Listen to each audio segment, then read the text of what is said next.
Hello student, हमारे पास partial differential equation का एक क्वेश्चन है जो कि फर्स्ट ऑर्डर का है। इसको हम सॉल्व करेंगे और समझने का प्रयास करेंगे। आइए सॉल्व करते हैं। सबसे पहले हम लिख लेंगे सॉल्यूशन में the given equation is in the form of partial differential equation standard form first order.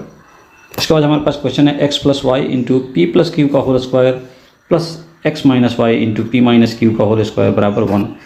इसको हम समीकरण 1 मान लेंगे।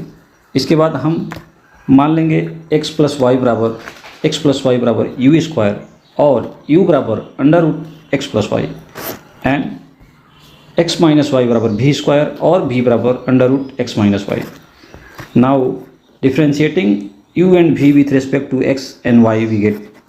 जब हम इसको डिफ्रेंशिएट करेंगे यू को और भी को एक्स के रिस्पेक्ट में और वाई के रिस्पेक्ट में, जब हम यू को एक्स के रिस्पेक्ट में डिफ्रेंशिएट करेंगे तो हमारे पास हो जाएगा d u upon d x बराबर 1/2 under root x plus y बराबर 1/2 और एक्स प्लस वाई बराबर हम यहाँ पे यू लिख देंगे क्योंकि हम वहाँ पे लिखे थे यू बराबर under root x plus Y.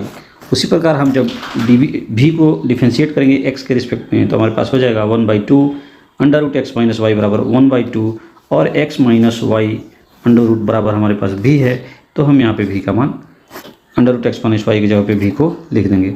फिर हम इसको जब y के रिस्पेक्ट में डिफ्रेंशिएट करेंगे तो हमारे पास आ जाएगा d u upon d Y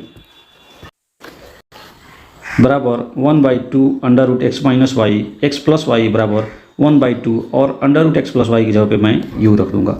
उसी प्रकार जब हम भी को वाई के रिस्पेक्ट में डिफ्रेंशिएट करेंगे तो हमारे पास हो जाएगा d v upon d y बराबर 1/2 under root x minus y बराबर, यहाँ पे माइनस वाई का जब डिफ्रेंशिएशन होगा तो -1 हो जाएगा और 1/2 और under root x minus y की जगह पे मैंने भी रख दिया है। अब हम क्या करेंगे, नाउ वी नो दैट, हम जानते हैं कि टोटल डिफरेंशियल इक्वेशन में p बराबर होता है del z by del x और उतना बराबर होता है del z by del x बराबर होता है del z upon del u into del u upon del x plus del z upon del v into del v upon del x. और इसको हम जब लिखेंगे एक बार और तो हमारे पास p बराबर हो जाएगा del z upon del u और del u upon del x का मान हमारे पास आया हुआ है यहाँ पे 1/2 यू। इसको हम देख सकते हैं del u upon del x का मान हमारे पास आया है 1/2। तो यहाँ से हम इस मान को यहाँ पे लिख देंगे यहाँ पे, और फिर हम del z upon del v into del u upon del v upon del x का मान 1/2 भी हम लिख देंगे। फिर इसको हम q का मान निकालेंगे इसमें, तो q बराबर हमारे पास होता है टोटल डिफरेंशियल इक्वेशन के अनुसार q बराबर del z upon del y और बराबर होता है del z upon del u into del u upon del y plus del z upon del v into del u upon del y. अब हम एक बार और इसको जब कैलकुलेट करेंगे तो मेरे पास आ जाएगा q बराबर del z upon del u into 1/2 u minus del z upon del v into 1/2 भी। फिर हम क्या करेंगे, अब समीकरण 2 और 3 से हम p प्लस क्यू और p माइनस क्यू का मान निकालेंगे। तो हम यहाँ पे p प्लस क्यू बराबर 1/u into del z upon del v और p माइनस क्यू बराबर 1/v into del z upon del v निकाल लिए हैं। हमारे पास ये कहाँ से आएगा हम आपको दिखा देते हैं। हमारे पास देखिए p का मान है हमारे पास p बराबर del z upon del u into 1/2 u plus del z upon del v into 1/2 भी, और हमारे पास q बराबर है del z upon del u into 1/2 u minus del z upon del v into 1/2 भी। तो ये टर्म और ये टर्म कट जाएगा एक बार जोड़ने पर, और जब हम घटाएंगे तो ये और ये टर्म कट जाएगा। तो इस प्रकार हमारे पास p प्लस क्यू का मान और p माइनस क्यू का मान यहाँ से निकल जाएगा। तो इसके बाद हम क्या करते हैं, p प्लस क्यू और p माइनस क्यू का मान जब हमारे पास निकल गया, अब हम इक्वेशन फर्स्ट में यहाँ पे x प्लस वाई का मान लिखेंगे। जैसे x प्लस वाई बराबर मेरे पास आया था यू स्क्वायर, तो हम यहाँ पे यू स्क्वायर लिख दिए हैं। हमारे पास p प्लस क्यू बराबर मान आया है यहाँ पे 1/v into del z upon del u, उसको मैंने यहाँ पे लिख दिया हुआ है, आप देख सकते हैं यहाँ पे लिख दिया हुआ है।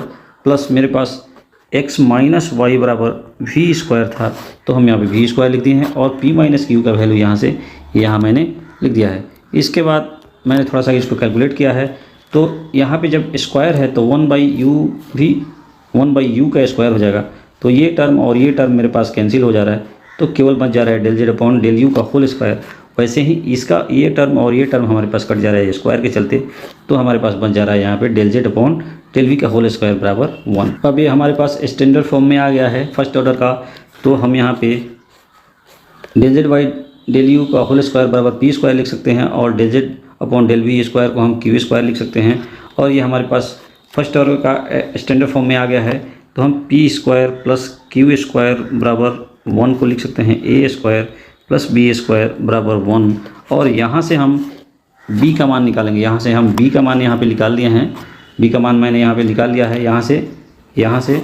और जब इस तरह के फॉर्म में हमारे पास क्वेश्चन जब आ जाते हैं तो उसका जनरल सोल्यूशन होता है z बराबर a u plus b v plus c. तो इस जनरल सोल्यूशन हमारे पास ये है, और इस पर मैं जो भी x u और v का मान आया है मैंने उसको रख दिया है। हमारे पास इसका जनरल सॉल्यूशन आया है z बराबर u a u plus b v plus c, और हम यहाँ u का मान यहाँ पे under root x plus y, और b का मान मैंने यहाँ से लिख लिया है। यहाँ से b का मान मैंने लिखा हुआ है, यहाँ से b का मान उठाया है और यहाँ लिख दिया है यहाँ पे, और v का मान हमारे पास under root x minus y आया है, तो इसको लिख दिए हैं। तो यही हमारे पास फाइनल इसका सॉल्यूशन आया है। अगर ये वीडियो आपके लिए हेल्पफुल है तो लाइक ज़रूर कीजिएगा, चैनल को सब्सक्राइब कीजिएगा। धन्यवाद।